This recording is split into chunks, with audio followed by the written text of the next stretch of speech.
উনি অসুস্থ, উনি একটু সহযোগিতা চেয়েছেন আপনাদের কাছে। আপনারা সবাই ওনার জন্য, ওনার ওই পায়ে ব্যান্ডেজ দেখতে পাচ্ছি, সম্ভবত অপারেশন করছে। আচ্ছা, অপারেশন করছেন, তো অনেক টাকার দরকার। আপনারা যে যেভাবে পারেন আপনারা একটু আব্দুল মুমিন ভাইকে একটু সহযোগিতা করবেন, এই আশাবাদ ব্যক্ত করছি। তো এবারে আমাদের নিয়মিত প্রোগ্রাম, যে গত সপ্তাহের আলোকে প্রশ্নোত্তর। তো গত সপ্তাহে যে আলোচনা করা হয়েছিল তার মধ্যে প্রথম প্রশ্নটা হলো যে মহরে নবুয়াত এটা কি এবং এটা কেমন। এই যে আমাদের এই বাবাজি হাত দিয়েছেন, আরো কেউ, মহরে নবুয়াতটা কি এবং আসলে ওটা কি রকম, দেখতে কেমন? আচ্ছা বলেন, আর কেউ হাত ওঠে নেই, আপনি বসে বলেন, বসে বললে হবে, বলেন।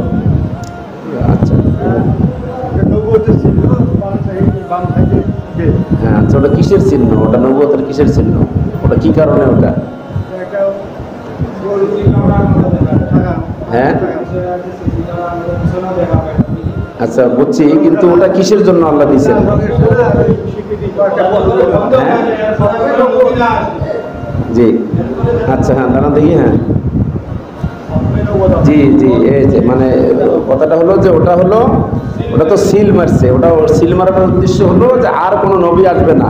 এটা হলো খতমে নবুয়তের সিল, মানে এটা দিয়েই নবুয়তকে শেষ করা হয়েছে। মাশাআল্লাহ, দেখে বাইরে আমরা পেয়ে গেছি। আচ্ছা, এবার দ্বিতীয় প্রশ্ন হলো, সেটা হলো যে রাসূল সাল্লাল্লাহু আলাইহি ওয়াসাল্লাম একটা কুস্তিগিরকে মানে 3 বার তিনি পরাজিত করেছিলেন, তার নামটা কি?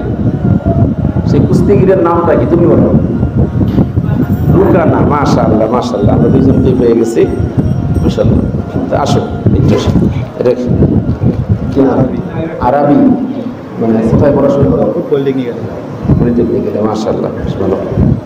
এবার দ্বিতীয় পুরস্কার আমাদের, আসো এই আমাদের এই যুবক, কি নাম তোমার?